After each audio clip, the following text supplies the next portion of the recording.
আসসালামু আলাইকুম এভরিওয়ান, আশা করি সবাই ভালো আছেন। Welcome to ride and reflect with নূর।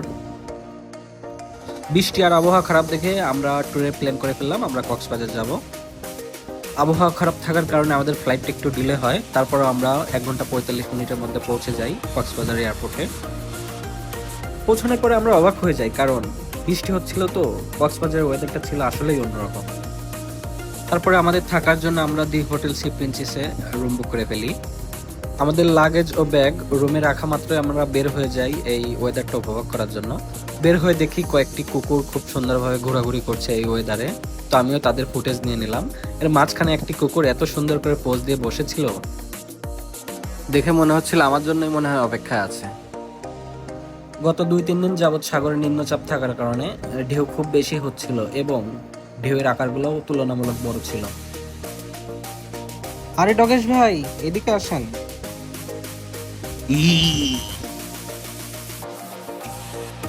পানিতে নেমে ঢেউ উপভোগ করতে থাকলাম। আকাশ অনেক মেঘলা ছিল, কিছুক্ষণ পরে বৃষ্টি শুরু হয়ে গেল। একদিকে অনেক ঢেউ হচ্ছে, অন্যদিকে বৃষ্টি হচ্ছে, আর এর মাঝখানে আমি নিজেকে একটু রেকর্ড করে ফেললাম। এই ট্যুরের প্রথম দিন সাগরের ঢেউ আর বৃষ্টিতে ভেজার মাধ্যমেই শেষ করলাম।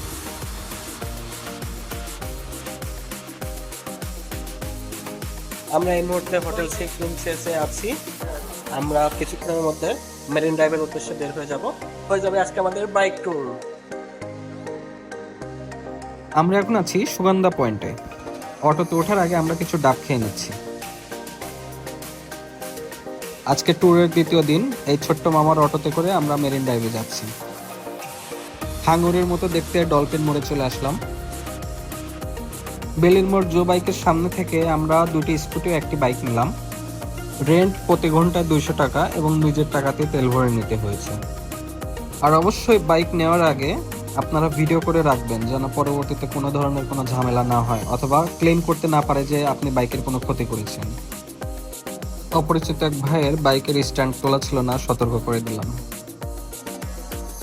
মেরিন ড্রাইভ রোডে বাইক চালানোর মজাই আলাদা, সবকিছু একসাথে দেখা যায়। বাইকে করে একপাশে পাহাড় দেখা এবং একপাশে সমুদ্র দেখার মতো অনুভূতি বলে প্রকাশ করা যাবে না।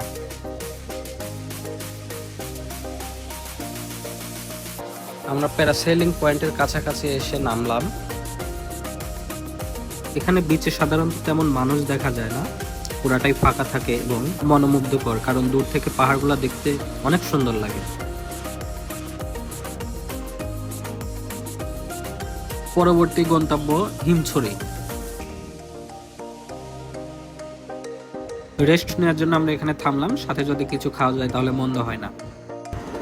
আমরা রিভারভিউ জুস বার থেকে কিছু জুস অর্ডার করলাম এবং এখানে বসে রেস্ট নিতে থাকলাম। এখানের মূল্য তালিকা।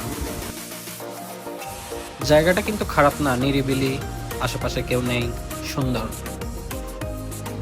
এরপরে আমরা বিজিবি চেকপোস্ট পার হয়ে রেজুখাল ব্রিজের উপর দিয়ে যাওয়ার সময় দেখতে পাই এক পাশে সূর্যের আলো আর অন্য পাশে মেঘ। হ্যামক পয়েন্টে এসে আমরা রোপ হ্যামক নেই 3টা, 100 টাকা দিয়ে আধা ঘন্টার জন্য। স্থানীয় ছোট বাচ্চাদের সাথে কথা বললাম, ভালোই লাগলো। তারপরে মেঘ চলে আসলো, বৃষ্টি শুরু হয়ে গেল, আমাদের উঠে যেতে হলো। বাইক, পাহাড়, সমুদ্র আর মেরিন ড্রাইভ রোড সবকিছু মিলে আজকের দিনটি ছিল অসাধারণ, অনেক এনজয় করেছি। এখন সন্ধ্যা হয়ে গেছে, তাই এখন বাসায় ফেরার পালা। এই ছিল আজকের আমাদের দ্বিতীয় দিনের ঘোরাঘুরি। আজকে কক্সবাজারের তৃতীয় দিন। ঢেউগুলো অনেক ভয়ঙ্কর ছিল, আর সাথে তো আকাশ মেঘলা আছেই। তারপরে বৃষ্টি শুরু হয়ে গেল, তো বৃষ্টিতে ভিজতে নেমে পড়লাম। মেঘলা আকাশ, বৃষ্টি, সমুদ্র আর আমি, অসাধারণ মুহূর্ত। স্পিড বোর্ড রাইড করার জন্য লাইফ জ্যাকেট পরি, ওইদিকে দেরি হওয়ার কারণে ঢেউয়ের মাঝে নেমে যাই, ঢেউগুলো উপভোগ করতে থাকি। অবশ্যই সেফটির কথা বিবেচনা করে আমাদের লাইফ জ্যাকেট পরেই নামা উচিত। হয়তো একটু সমস্যা হবে, সেটা হলো আপনি ডুব দিতে পারবেন না পানিতে, তারপরে তো সেফটি ফার্স্ট, তাই না? মাঝে মধ্যে কিন্তু নিউজ চ্যানেলে দেখা যায় যে গভীর ঢেউয়ে হারিয়ে গিয়েছে, এমনকি ডেড বডি পর্যন্ত পাওয়া যায় না। আজকে ঢেউগুলো অনেক বড় বড় ছিল এবং খুবই বিপজ্জনক বলা চলে। আমি কি পারবো এই ঢেউয়ের সাথে মোকাবেলা করতে? এখন সময় স্পিডবোট রাইড করার।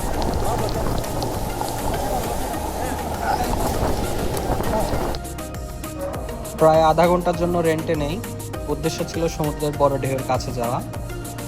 আমি নিজেই ড্রাইভ করছিলাম আর ড্রাইভার আমার পিছে বসেছিল।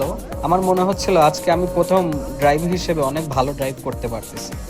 অনেক ভালো লাগতেছিল আসলে, এইভাবে এত কাছের থেকে ঢেউ কখনো দেখা হয়নি।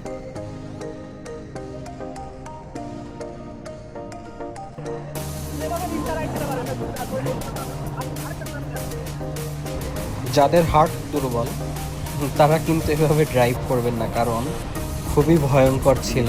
কিন্তু আমি অনেক এনজয় করেছি, আমার অনেক ভালো লাগছে। এই কারণে আমি অনেক বেশি সময় ড্রাইভ করছি। আমার লাইফের একটা বেস্ট মুহূর্ত ছিল। প্রায় আধা ঘন্টা রাইড এবং ড্রাইভ করার পর শেষ করলাম। আবার বৃষ্টি শুরু হয়ে গেল, এখন এনজয় করার পালা।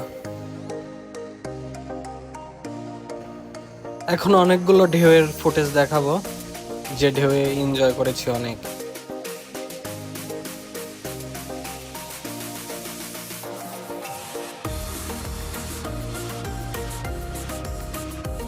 মন চাচ্ছিল ঢেউয়ের মাঝে হারিয়ে যাই।